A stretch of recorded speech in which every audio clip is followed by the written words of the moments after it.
Hello out there, YouTube. What's going on, guys? It is D-Don here, the most chill COD player, with some Black Ops 2 action, and we are going to talk about some really important news today regarding Black Ops 3, which is due to release here in just under a month, I believe, or just over a month, somewhere around that general area. Now, the beta was over, and there was a lot of speculation if Treyarch would actually listen to the community and if they were going to really take our feedback and do anything with it, and it looks like they have. There's a lot of stuff that has been addressed by Treyarch recently, and David Vonderhaar put out a little bit of info on what changes we can expect to see come the Black Ops 3 final release, and that's really what I want to talk about today. So there's a couple really big ones and some small ones. I'm not really going to want to talk about the small ones just because they pertain to particular game modes or what have you. But the big ones are the Black Hat, Rejack, and Flinch.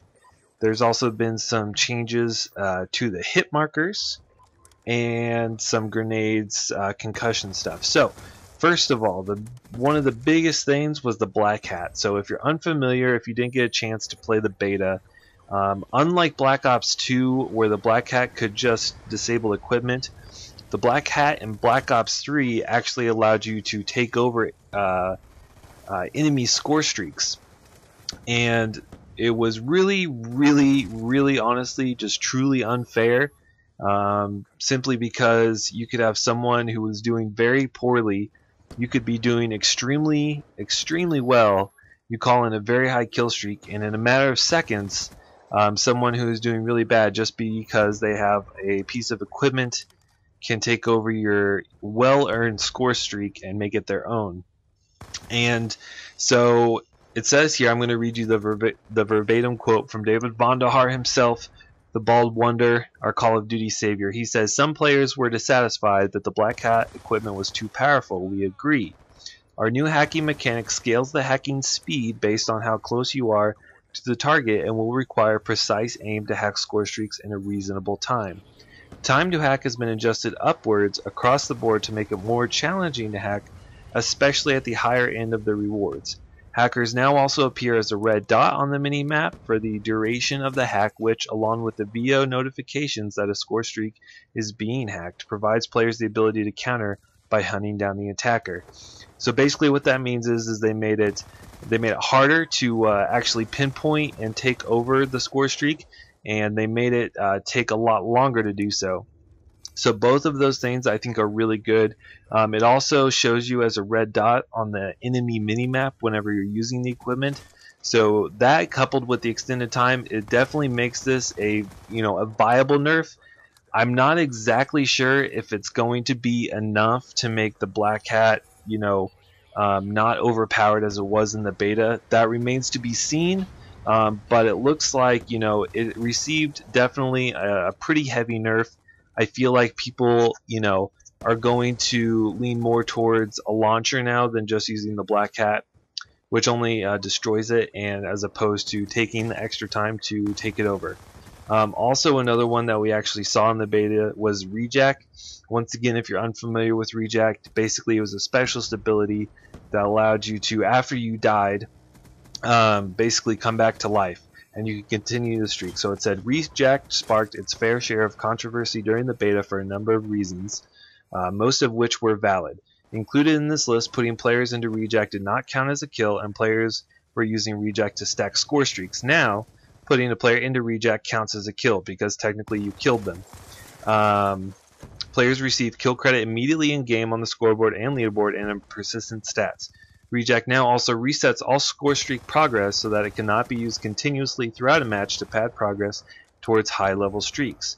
So basically what this means is if you kill someone, put them into Rejack, that gets you a kill. If you kill them again, then that's 2 kills because technically you did kill the person twice. And then also for the person who is using Rejack, if you are killed and then spawn out of your Rejack and are able to stay alive, your kill streak does not continue. This I think makes I don't know, it's kind of controversial because it basically makes Rejack absolutely worthless. There's really no point in running it because, like I said, it doesn't really continue your streak, which is the entire point of Rejack. But I don't really know how else you can balance it. I guess, you know, if you just want less deaths, that's fine. But really, you're just feeding the enemy team kill streaks because they're going to get 2, you know, kills for, you know, if you die twice. So I think Rejack is pretty much worthless now, which I guess is pretty much the only thing I think that you can do to balance that out. It's either that or remove it. So I guess they decided to just make it completely worthless. Next is a big thing that I talked about, which is the flinch mechanic. So it says we've talked a lot about the flinch mechanics during the beta. That's when getting hit causes your weapon to move out of position. Our improved network code would sometimes cause bullet flinch to stack, so we put a cap on how much you can flinch while you are ADSing. While you can still flinch when shot, it will be within a tighter constraint to help you keep you closer to your aim. Basically, all that is saying is that you will flinch. It's still going to be the same amount, but since you cannot stack flinch, you're not going to see your aim go over a certain point. There will still be flinch. You're still going to, you know, your aim's going to bounce when you're shot, but there will just be a limit on exactly how much you can. Also, we have, like I mentioned, the hit markers. Basically, whenever you kill someone, there will be a red hit marker that will show up whenever you finally kill someone. In addition to that, as you put damage on an enemy, the closer they are to death, the bigger the hit markers will become. And so I guess it just gives you a better idea of if you're hitting your target or not. And it will obviously, with the giant red hit marker, to signify that you're getting a kill, it will show you, you know, exactly when you have officially killed that person. There are some things here about the grenade distance that you're able to throw. I don't really think that's exceptionally prevalent. I don't think too many people complained about that. But one of the last things I really want to mention here is the concussions and the flashbangs. They were extremely powerful, and it took you a long time to grind up towards getting tac masks, the perk that counters these. And so what it says is players felt concussion and flashbang grenade types were very powerful. While both grenade types need to be in order to stay viable as equipment choices, we reduce the concussion grenade stun time. So whenever you get stunned, the amount of time that you are stunned has been increased by 1 second. And now tac mask, which is the counter for that, you actually unlock at level 13. I don't remember what it was. I want to say it was in the early 20s. So they you know, reduced that by quite a bit. For me, that's a pretty solid buff to tac mask. The fact that you get it earlier, and the fact that if you are not running it, that you are stunned for 1 second less. I think all of these are really good changes. Like I said, there are a couple other small ones. I will link the article down in the description if you want to read the entire thing and see some of the other smaller things that they made improvements on. But overall, I'm really happy that Treyarch has really listened to our feedback. I think they've made some good changes.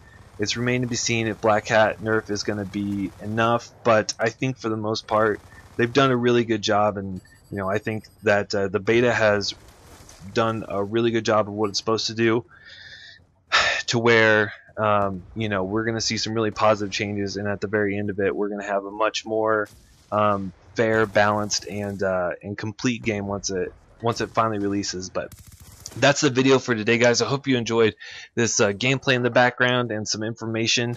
If you did enjoy the video, feel free to leave a like. If you hated it, that's fine. Just dislike it, leave me a comment why. Make sure to check out all the links below in the description. And if you're new and you enjoy my content, a subscription is always appreciated. And I will see you guys in the next video. Bye. Have you ever felt? Are you listening? Damn.